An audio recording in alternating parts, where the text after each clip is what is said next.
Welcome to this episode of Be the Wolf. I am super excited to introduce Stephanie Carlin. She is a kick-ass woman who is up to a lot of big things, and she has done her work to be who she's born to be, and she also helps others do the same. So I'm super curious to hear about your journey because you, as a musician, had your fingertips right on a record deal and you were so excited, and then some stuff shifted for you. So tell us a little bit about you, share your story about your journey of becoming who you were born to be. Well, firstly, thank you for having me. Thank you for caring. I'm so happy to be here. Yes, where shall we begin? Trying to figure out who you are is, I think, one of the most radical, courageous acts against what our society would like us to be, which is a nice, docile worker in the capitalistic hierarchy. So if we were to turn back the hands of time, maybe, let's see, what was it? Like 10 years ago. Yes, I was a young artist. I started my first band when I was 15, actually. We had a 10-piece band, and we went up and down Long Island, like doing all the regional shows. And, we created quite a name for ourselves. I went to school for music performance, jazz performance, and at some point, we had this like little record deal on the table with one of like my favorite labels ever. Like I thought all the cool jazz kids are on this label. This is where I want to be. And sure enough, it totally fell through. And the record label owner, he really like wanted to play on everyone's albums for his own vanity's sake. Revealed as my hand was hovering over like the contract to sign it. He's like, "Oh yeah, I want to play bass on your record. Like this is really about me just, living through all you amazing musicians." And then he's like, "Oh, and you're going to have to pay for everything." The function of a record label is to provide financial support among many things. So like I was like 21 at the time, very young, very naive. Luckily, I had an amazing manager who was sitting next to me who said, wait, put your fucking hand down. Like, Yes. Don't sign that thing. But, I share this story because it took me about, I'd say, at least 5 years, if not 7, to actually understand that moment was the moment I killed off my dream. That was the moment where I shut down. And I didn't know that for 5 to 7 years. It was maybe a 2-year process of learning the impact that moment had on young, naive Stephanie. And it totally left me heartbroken because I didn't understand that how violated I felt. I just felt like an innocuous interaction, but there were all these little micro moments where I had violated myself. Like the band we brought in, like all these cool people who had already played on this label, they were so cool. Like all they wanted to do was water down the very weird compositions I was making. Oh, let's not do that in that awkward time signature. Let's just make it in 4/4, 4/4, 4 on the floor. And I'd be like, but no, that ruins the complexity of the song. But I had no acumen to express that, or to hold a boundary, or to just say this is unworkable. I would just let unworkable situations happen over and over and over again. And of course, you and I know, if you're acting that way in one area of life, you're acting that way in every area of life. Who you are in one space impacts all the other spaces. So I killed off music for many years, held this massive grudge against the entire music industry. And in my own healing process, I really started to see, there was actually just a heartbreak that occurred between me and this record label owner in one interaction. And if we can sit with repairing that heartbreak, we can actually lift the grudge that I was holding against the entire music industry. And that's so much of my work. That represents so much of my work. Like I will really challenge everyone I meet. If you are holding a grudge against your dream, how can we pinpoint it to one interaction and one heartbreak? It's a more tender launching off point than anything else I've seen. So that's a little bit of my story.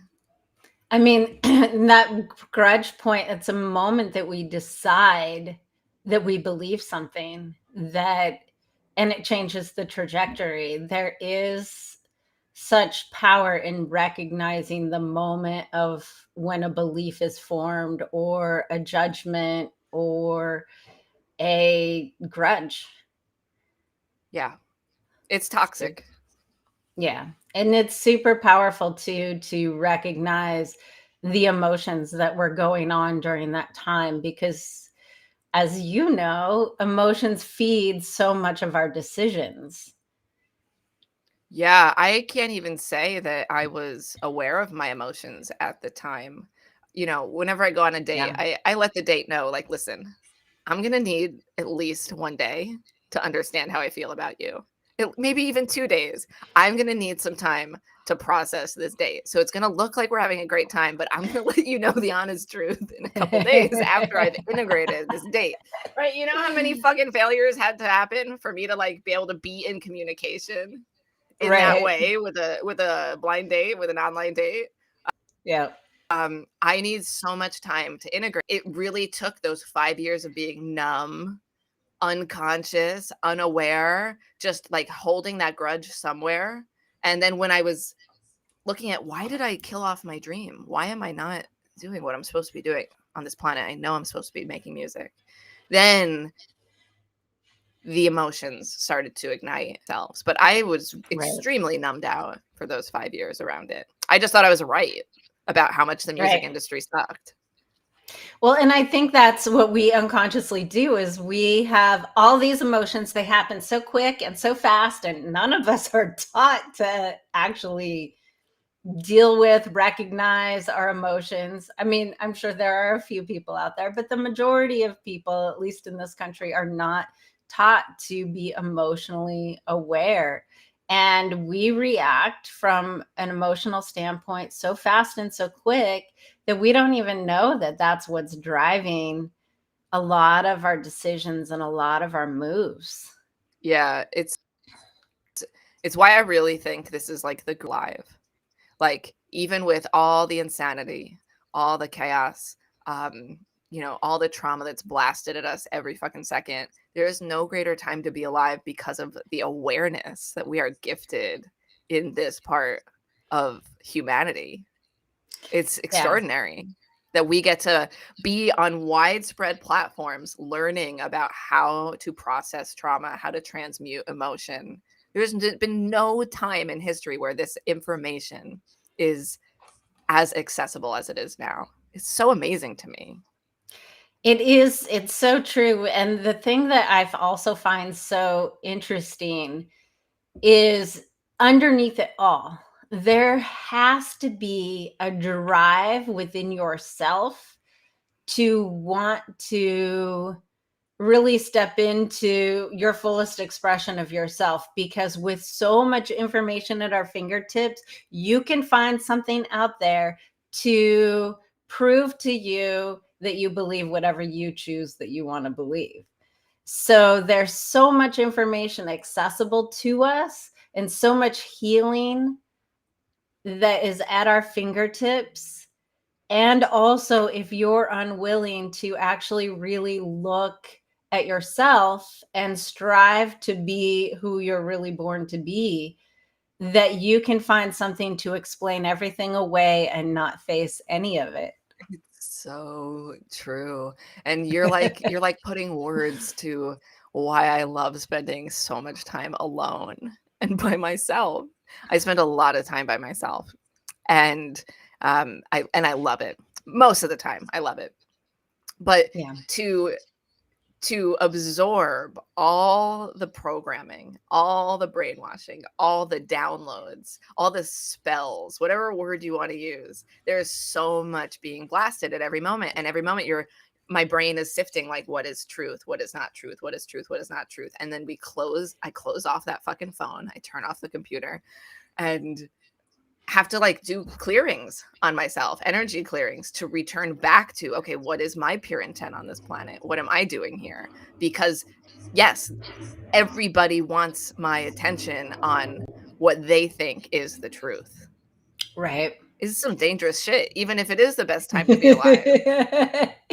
Well, and the thing is that really comes down to why it is so important to trust yourself, to be able to take in the information. And I'm an extrovert, but I also need a lot of time alone. And I need a lot of time alone so that, just like you said, I can get clear on what's true for me. I can be, I can honor what I need to do to take care of myself so that I'm not just flapping in the wind, going whatever direction somebody's saying, where I can stand true to what's true for me and honor what's right for me. And the whole concept of being the wolf is that if we each truly do that, that we will rebalance this ecosystem of our crazy world. Yeah. And it's a tall order asking to do that. I think sometime at the top of COVID, I got very depressed because I started to really be able to tap into what it is I want, like on a daily basis. Like, how do I just feel in this hour? What do I want right now? Oh, let's go do that. And following those impulses. And I got really depressed because I realized that for 30 years, I had no clue how to trust myself. So maybe I was talking about it on a platform for a while, Mm-hmm. but there was still this like intellectualization of it, just a talking about it rather than actually following the pivot of how to trust myself moment to moment. So I had so Yeah. much grief. There was this in this time I would I would literally wake up and build a fire and like just like cry in front of the fire every morning. And that was like my ritual. And it's just like how I wanted to get the grief out because I Yeah. was like, holy shit, it's been 30 years and I'm just understanding how to actually trust myself, which means saying no to so many things that I've said yes to my whole life. It was an abandonment of an identity to trust Yeah. myself. It's Yeah. fucking hard. And that's, I mean, I think what you said there is really powerful, the abandonment of an identity, because we are taught, we imprint from our parents, we imprint from the people around us, especially when we're under the age of 7.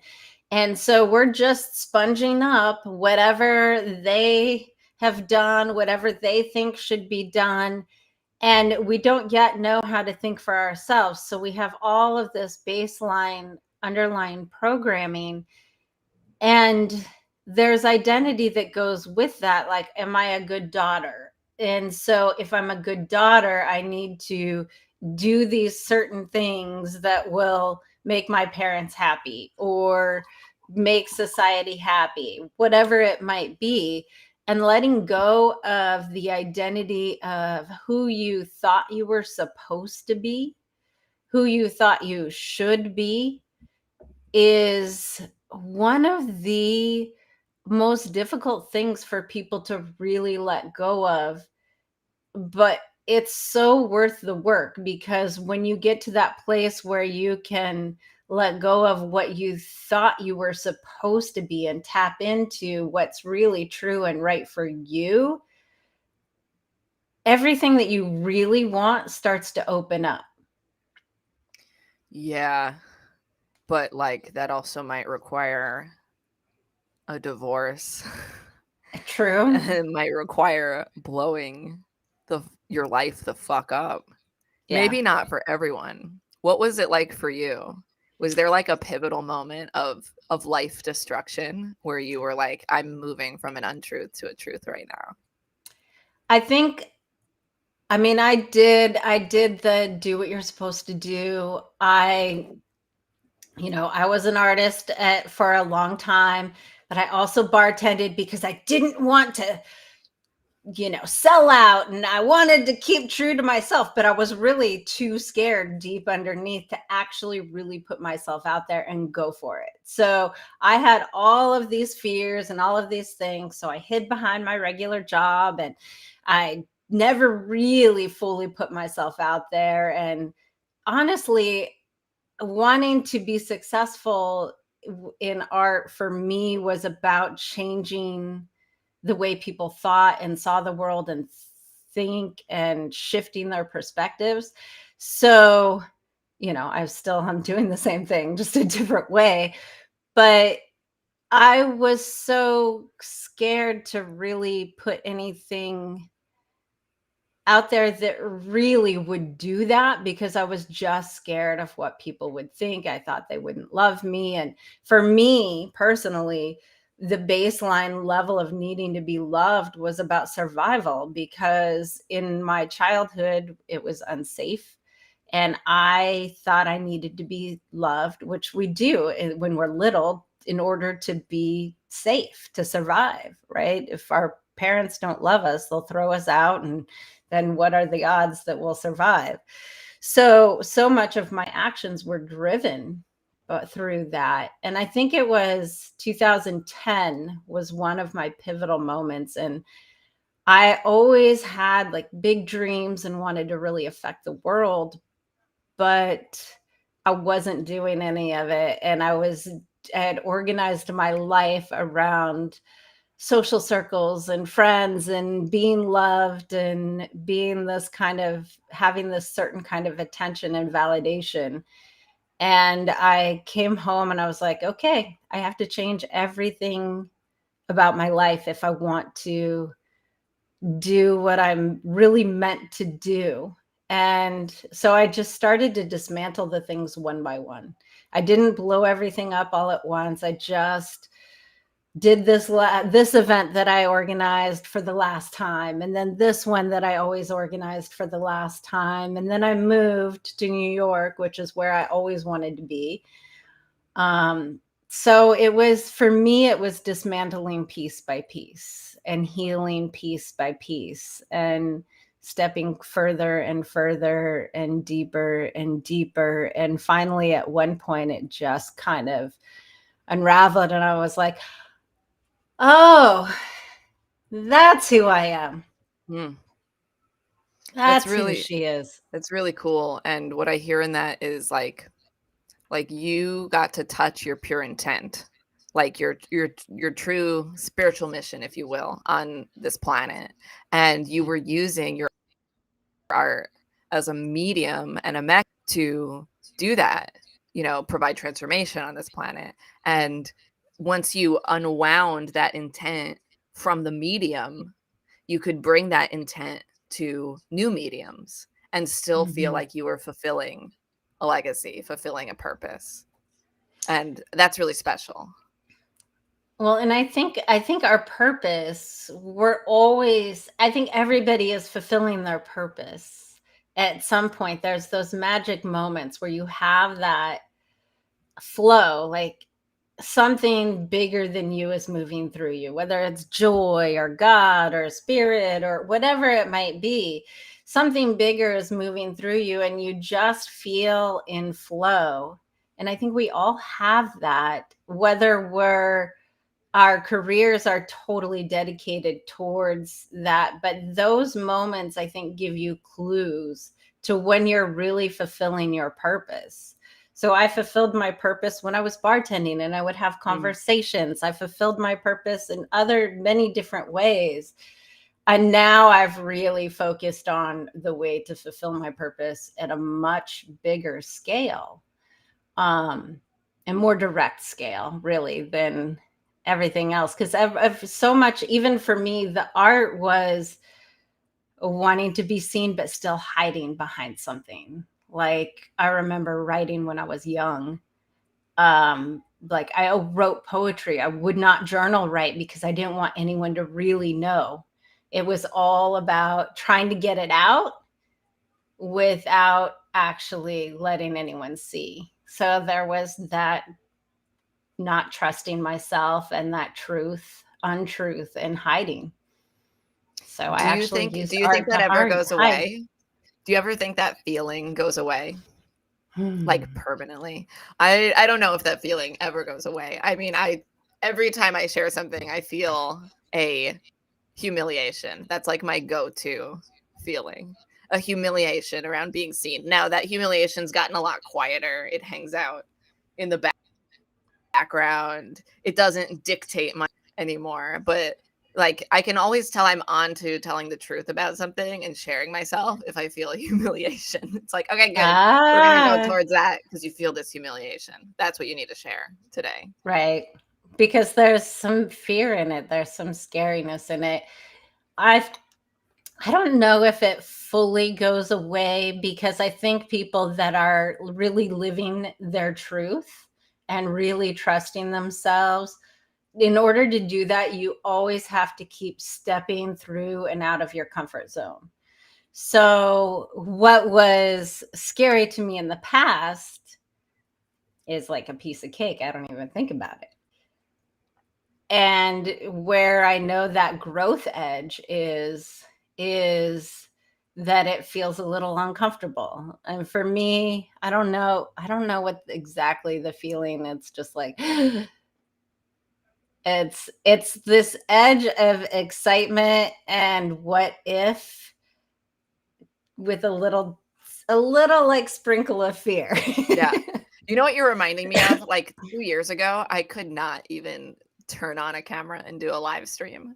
I would just go like blank and like I would freeze and I had to do so much energy work. And there was all the classic shit like being burned at the stake as a witch in another life. Nah, nah, nah, nah. We all have that shit in one way or another. Us, connected women. Uh-huh. So all that work, sifted through that, and then at some point I was like, "Okay, I can be on camera." And I would, like, put, like, talking points, like, right at the top near the camera so that, like, it would look like I'm looking at the camera, but, like, I could see all Right. my notes there, and I'd be, like, shaking and sweating, and, like, I'd have to spend the whole day preparing, and that was 2 years ago. I was so scared to be seen, and now I'm in my underwear and just rolled out of bed and was like, "All right, we're gonna crush this with on this podcast," and here we are. So, Yeah. yeah, that's what I'm thinking about as you say all that. So, yeah, it Well, does go yeah. away in some situations. I mean, and I think that's the thing. If you're really living that life of stepping into your fullest expression of yourself, the universe is always expanding. They've proven it with science. So whether you believe it spiritually or you believe it scientifically, it's the truth, and the universe is always expanding. So it stands to reason that we, of course, must also expand with it, or else we're going to end up in this place of contraction where something is going to nudge you and it's going to push your whole world out of sync. I think, yeah, obviously the pandemic did that for lots of people, but some people, it was it was a shift. They had to shift and step into some new things. But for some people, it was like an easy transition because, I mean, not super easy, but much easier than everybody else's because they had already been going through that place where they were continuously stepping into the uncomfortable zone to grow and expand themselves. Does that make sense? Of course it makes sense. Before COVID, I was running a songwriting school, and I'd been running it for 8 years in Brooklyn, and I loved this songwriting school. It was such a cool thing I made. We had an amazing big community. I'd work with kids, ages 4 to 12, and these kids would really have, like, severe stage fright, self-doubt. They had a lot of stuff, and through the medium of songwriting, writing, and then performing and sometimes even recording an album, uh, healing would happen, right? Like that Yeah. shy child would go to being a self-expressed child. I loved this work. It was good work. I had serious soul contracts with a lot of these kids and families, but like there was that nudge for a couple years leading up to the pandemic. Like it was like, this is good, but it can get better. This is good, but this is the stepping stone. And I would fight that little voice and I'd say, no, this is fucking good. Like back off. Like I cannot dismantle this. That would like just fuck with too many people. But then the pandemic happened. Right. And while I mean, obviously, the pandemic was very, very difficult. For me personally, it was a big gift in my life that forced Me me too. to shut everything down and reevaluate from square one because we couldn't operate. We we were totally Yeah. shut down the first day of the pandemic. And it nudged me into creating Truth School. I was, seriously hiding with my energy work. I had these clients on the side that were just like word of mouth that I'd filled my roster with. I wouldn't share anything about using the H word, being a healer, or being an energy expert. It was just going to talk about that. You're going to get fucking burned alive. So once COVID hit, transmute, deal with my shit, be seen, say who you are. It was pretty terrifying. And now I'm just very happy that all happened, even though it was Yeah. very difficult at the time. I feel like I am living a dream life, really, really using my energy in that it is supposed to be in the highest and best way. Yeah. So tell me a little bit about what has opened up as you followed those nudges, you were able to pull back and reevaluate and really get more in touch with what's true for you and trusting yourself and taking those next steps. Tell me what blossomed and really bloomed out of that pandemic time, and what what you're so excited about Oh boy. from that. Okay. We have a half hour. I can pare it down. I hope this is interesting, listener, to you out there. I Man, where to start with that question?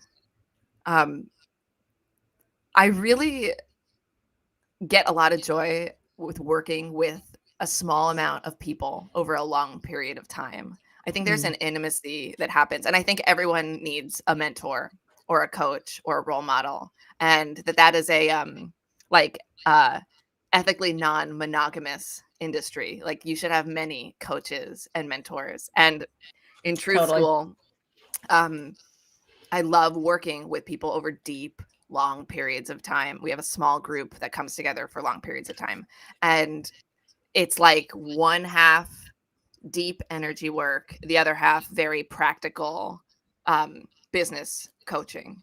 So we spend a significant amount of time detoxing from programs in the world. And I say that including the physical programmings. Like, we start Truth School with a parasite cleanse, Mm, because I really believe that the microbes in our body actually can control us and hijack our mhm. thought patterns. Every microbe has a consciousness.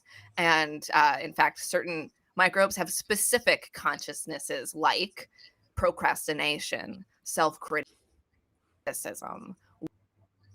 It's so hard for me to interact. I haven't done the cleanse because I end up talking to their parasites sometimes. Like, that's how I'll see it energetically. Mhm. I'm like, we're not even fucking about you. It's your candida that's talking to me right now. And it's annoying because we can't get to the truth of what this is. So you need to go do the cleanse. So month 1 of Truth School, everyone's on a parasite cleanse. And for some people, that is actually detoxing microbes. For others, it's a detox of the emotional parasites in their life. We all have emotional parasites in our life if we're not conscious of it. Mhm.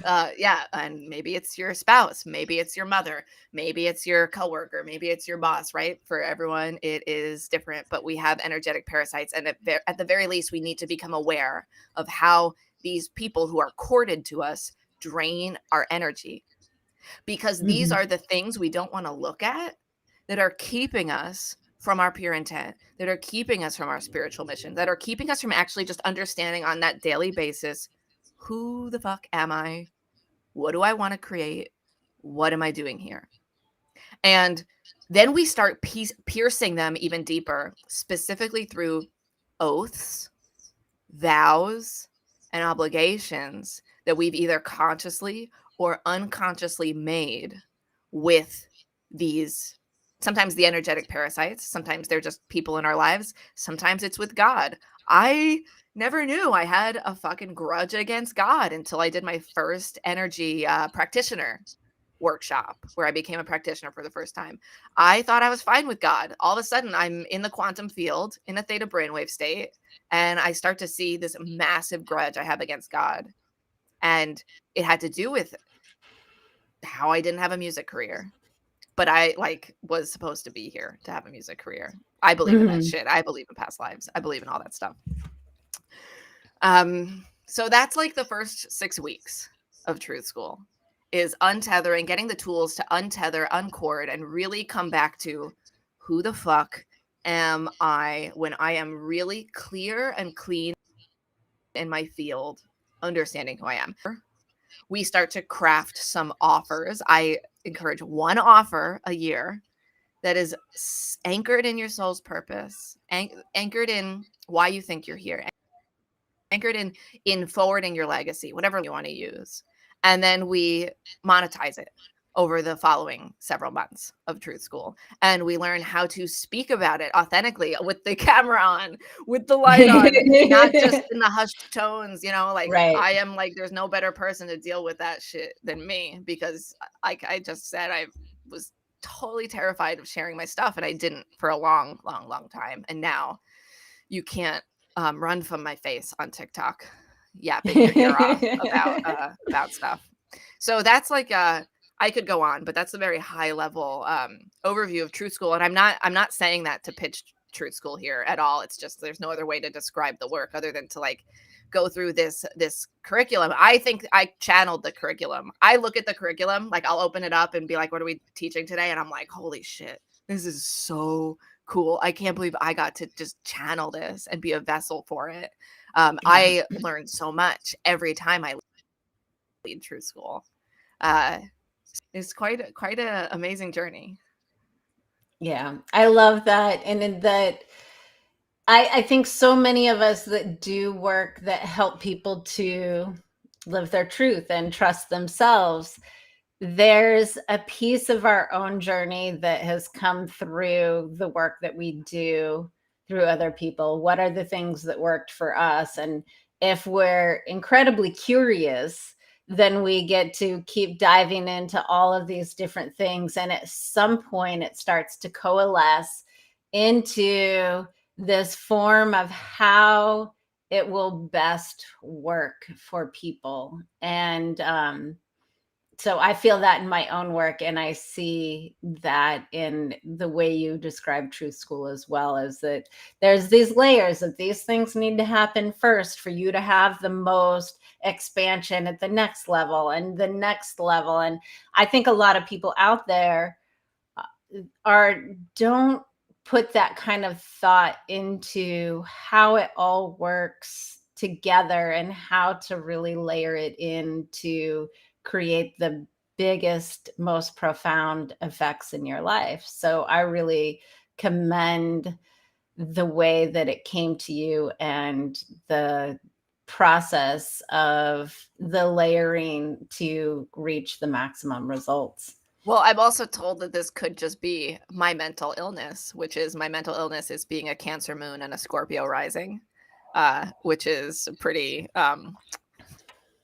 fucking terrible combination of destroy and rebuild and destroy and rebuild and then feel all the feelings all the time every day. So I joke that that's my mental illness, and because not a lot of people want to do that. So I'm in the 3rd round of Truth School right now, and like anything, I'm still oh, this is what it is.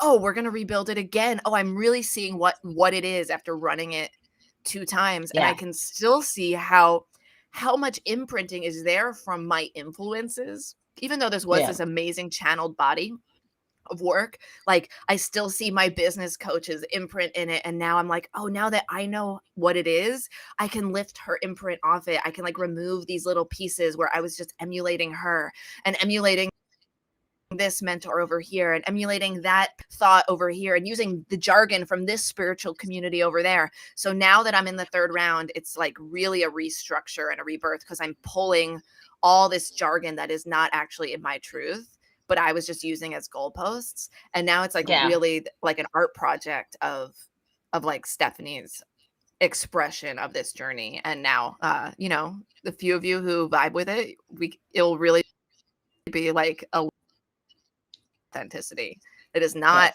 like other experiences and other trainings. So I'm very excited about that part of the next round of Truth School.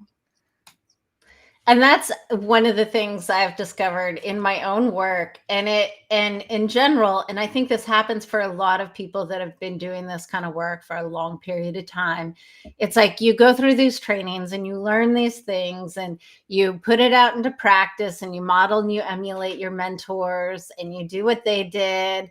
And then little things and little pieces start to come together of this thing and that thing. And they start to coalesce into whether it's the True School or, like, for me, the programs that I have built. And, every time you go through it, you learn a little bit more and then you do another training. And little by little, it starts to all coalesce into this thing that becomes authentically you. My dad, he's into some, he's into super metaphysical stuff, but he Ooh, got yes. into it by chasing like the lost cities. So he started reading everything that he could about the lost cities, this, in the 70s. And he would read all this stuff and he would chase all this information now. And then he has this pivotal moment in his life where he's sitting under a banyan tree in Hawaii. And all of a sudden, it was like this massive download where all of the things he had learned sort of coalesced together to give him this greater understanding. And so I feel like with my own work and stuff, that has really happened in this iteration of the program I put out. And it sounds like that's really happening for you as well. So that's so cool. And that's actually like what I get off on with Truth Schoolers, because we can get these fucking downloads and we spend all this time in the quantum field in Truth School getting downloads. But like then how do you put it into words? How do you articulate it? How do you really communicate it over and over again such that like that information actually creates ripple effect, creates impact? And that's like the coconut meat of Truth School. Like Yeah. putting it into the words that truly demonstrate the expression of that download. That's so cool that your dad got to experience that. Yeah. So what, tell me, and this is sort of that big, I think, I don't know, for me personally, I don't have any regrets and I love my life and the way it unfolded and the learning and all of that. But if you could say something to yourself that was getting ready to sign that record deal, like what did she need to know to not give up on who she truly is at that time? Yeah, what did she need to know?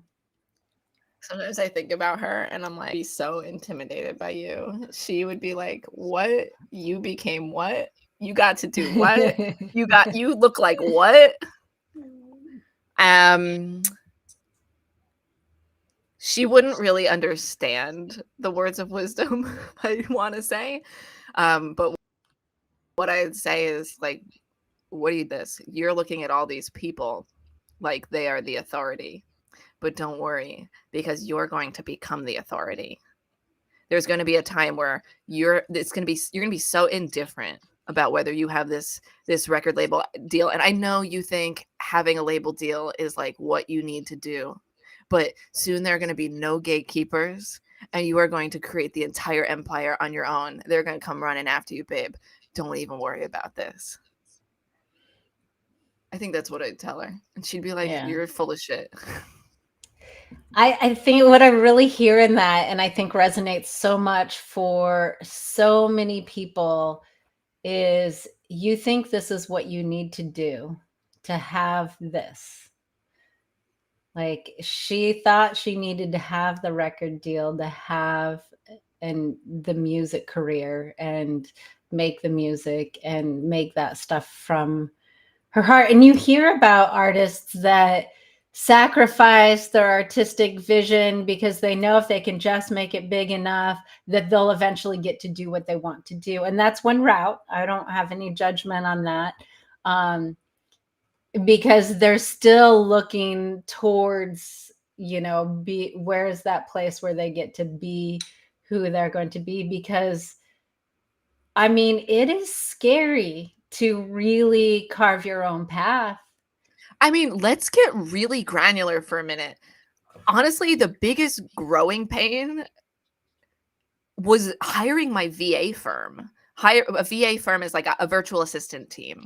So I have this Right. amazing, amazing team of VAs overseas, and it was the hardest thing for me to do because you know what you have to do? You have to communicate a vision.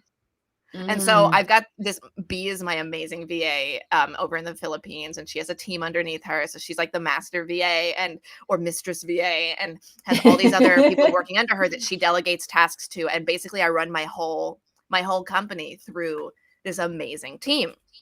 And it was so confronting to hire them because I had to know exactly what my vision was and communicate it and articulate it for them to execute all of the repetitive tasks every week that I need for right. for my company to thrive, whether it's Truth School, whether it's my music. They work with me on both sides of my company.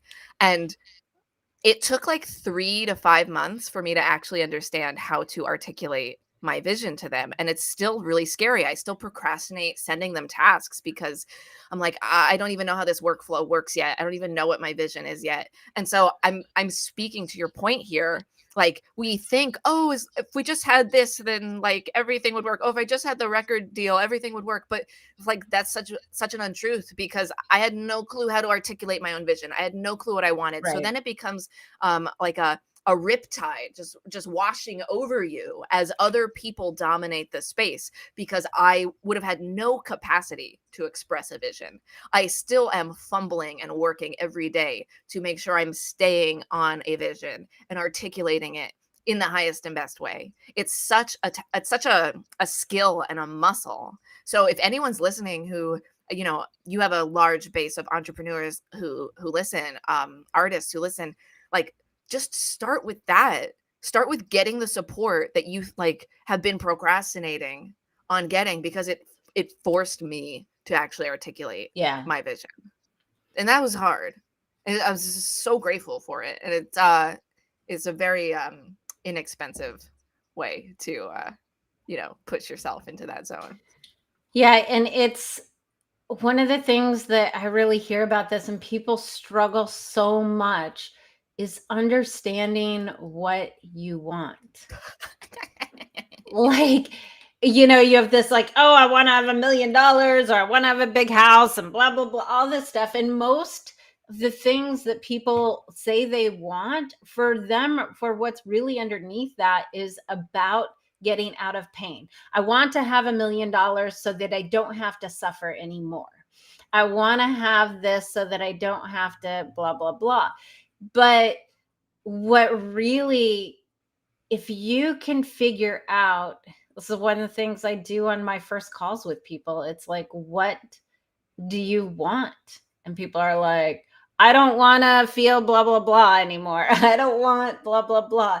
And people, just to really understand what you want and articulating what that is for you, that's true, that's coming from that trusting yourself place, I think is one of the biggest and most powerful things you can dive into figuring out. And whether you hire a VA so that you have to start trying to articulate your vision, or whatever route it is, I think understanding your vision and what you truly want, like from that creative, expansive place rather than I just want to get out of pain place, is so incredibly huge and important.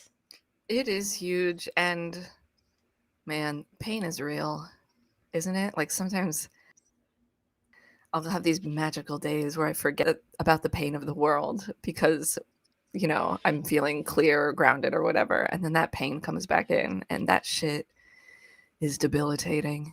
That shit will cover up a vision quicker than anything. Yeah. Yeah. Physical And pain, emotional pain, whatever kind of pain. 100%. It will cover up that vision like a wet blanket on your frequency and just Mhm. dampen everything. Yeah, because when people are in pain, doesn't matter what kind of pain it is, your number one priority is to get out of pain. And so we don't make choices that support our big, beautiful visions when we're just trying to get out of pain. It's like you take that job that, you're unemployed or you get laid off or whatever it is, and you take that job because you just need to get out of pain. You need to make sure that you have security or something, and you don't care what kind of job it is. And then you just create more pain because you took a terrible job, whatever it might be. But that pain, I think, is the biggest parasite to the vision. Ooh, I haven't heard it said like that before. Pain is Oh, the biggest you parasite to the vision. you inspired that one. That's But quotable. That's some quotable shit. yeah, it's it's true though. It's what leads us to making short-term decisions instead of long-term decisions that support the vision.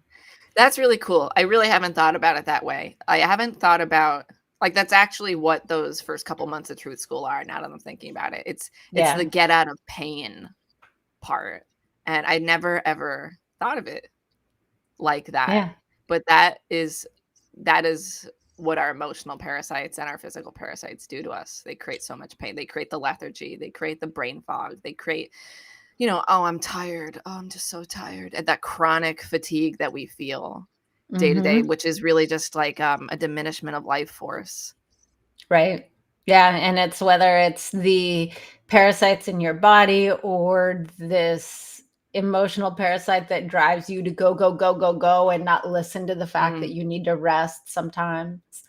Whatever mm, whatever it might be. It's, because if you're going, going, going at full speed 100% of the time, you are you're running from something. You're trying to get away from some sort of pain because otherwise you'd be like, oh, I need to get some more rest. So I'm going to stop and rest. Or I need to feed my spirit by having a great conversation with Stephanie, yeah, whatever it might be.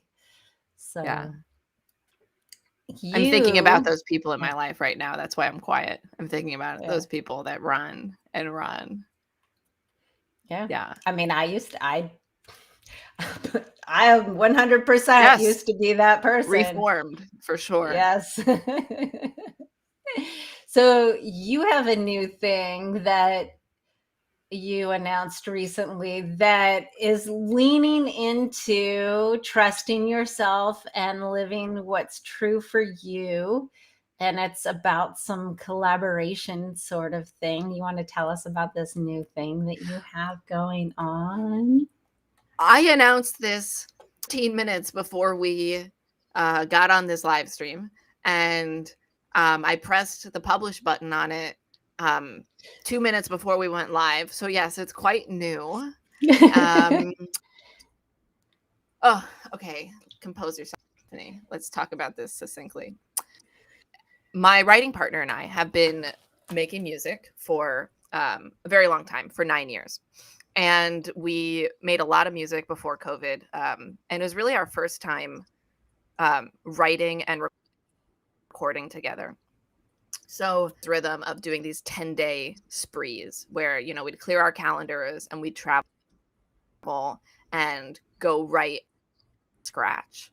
And Carrie is my writing partner. He's amazing. He would just like take his whole home recording studio, put it in his car, bring it to wherever we were. And so the very first time we did this, we did it at my house in upstate New York, and he lived in Brooklyn at the time. I had just moved upstate, and so we packed up his car in 2019 and went up to my place in Beacon and spent 10 days writing and recording an EP. And we had been playing together for like 7 or 8 years before that, I think. And it was really the first time we sat and recorded and co-wrote together. Something that was going to be in the world. And then COVID hit, and that EP kind of just got, it was in the ether of the iCloud for a long time. So we kept writing music. We kept going on trips. We, did the same thing in Joshua Tree. We did the same thing in a middle of a forest in California. We'd rent these Airbnbs and make them into recording studios for 10 days at a time. It was so great. But now we've really decided to partner as a duo. All this music had been under my name, Stephanie Carlin, Stephanie Carlin, Stephanie Carlin. But it just got to a point where it was like, this music does not exist without the both of us here together. So we decided to start a duo project. And so that's pretty brand new. We just announced that this month. But we looked at this thing we made in Beacon years ago at this point, and we're like, fuck, that's really us discovering what our sound is. It's not the true pulse of the sound of our project, which is called Four Fader. So what are we going to do with this EP that we made? Like, we spent so much money on, like probably like $8,000 making. Like, it takes so much to make art. Because also about 3 months ago, very recently, we recorded an entire live performance of the whole EP with a full band in a recording studio, 3 camera shoot. Actually, it was like an 8 camera shoot. It was just beautiful, beautiful costumes, a whole beautiful cinematic experience. So we have this whole EP, but we're looking at it being like this. It's really like an untruth to put this out as Four Fader, because this was a massive experience for us collaboratively. So we've decided to release the EP and the live concert only to our mailing list. It will never be on Spotify. It will never be on streaming devices. And because I really care about creating community really matters to me. So this is my, $15,000 project. When you think of the concert that we recorded, this is my $15,000 gift to everyone, saying just come into our world, be with us, learn the story of how we came, enjoy this cinematic experience. And really the entire EP and concert focuses on one of my favorite songs on the EP, which is called Breathtaking, which is my experience of having an abortion and my right to take a breath away, and my communion with that spirit and the conversation I had with that spirit. So it's been years since we recorded that song, and I thought, wow, there's no greater time than right now than to share this with everyone. So I just love the divine timing of it. It makes me so giddy. I'm like, what? We're releasing this now? When the world needs some art that is in service of these stories, not a political statement, just like a beautiful piece of art in homage to my experience. So I would be beyond honored if you wanted to enjoy this gift. And I think we have the link right down at the bottom. It's fourfader.com/secret. And you can just go grab a copy of it. Oh, I love that so much. And yes, divine timing. I always try and think and say that the universe is working for us. Even if it's creating some messy stuff right now, it's setting you up for something greater in the long run, whether it's the lessons you've learned or whatnot. And even this podcast, we had to delay a couple of times. And oh my God, you're right. And perhaps that's so this fun. Is why. We delayed this podcast like 2 or 3 times. Like, things just kept happening, and you kept saying, I totally trust that this is happening for a reason. And now I get to share this for the first time on here. Oh, they love that. That's so cool. Great. Awesome. And also, people can tell people how to reach out to you, follow you, all the other ways that they can connect with you. You guys, I got banned on Instagram, and me and Instagram had like an abusive relationship because I fucking love Instagram. I hang out on there all the time, but Instagram didn't want me. It kept like throwing me out, being like, banning you. You say too many things. No. Scraggled my way over to TikTok very reluctantly, and now like everyone on TikTok loves me and accepts me the way that Instagram as a platform never would. So I'd love for you to come hang out with me on TikTok. The handle is Stephanie Carlin Music. I'm still in my abusive relationship with Instagram. You can find me there with the same handle, Stephanie Carlin Music. And then I put out a weekly newsletter. It's called Taste of Truth. It is my uncensored, unfiltered rants about whatever untruths and truth experience I had that week.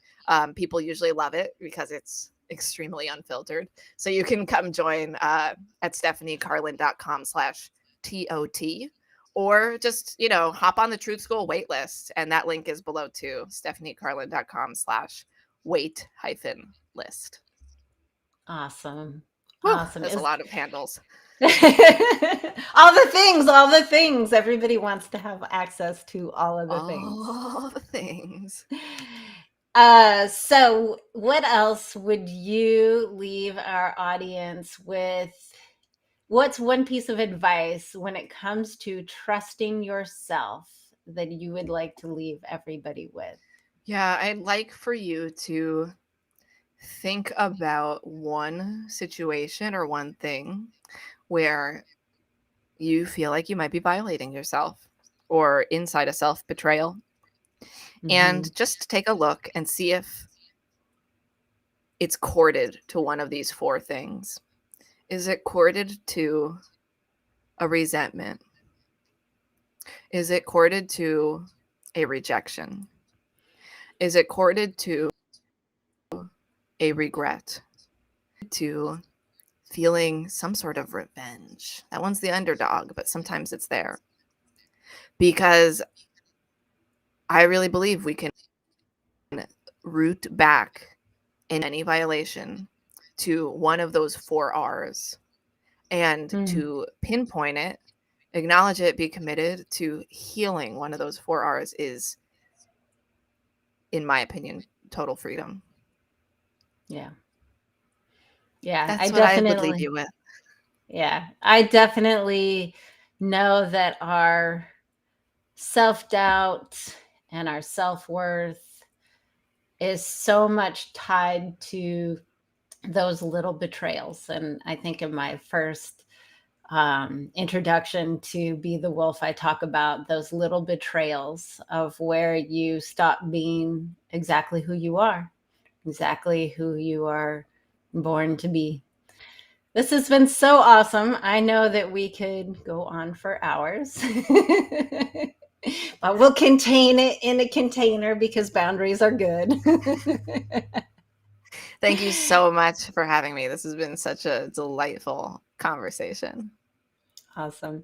Thank you again. And thank you all for listening and watching. All of you, we will see you next time around. Follow Stephanie, follow me, and stay connected and be the wolf. Be who you were born to be, because this is how we repair our world. Thank you. Bye, everybody.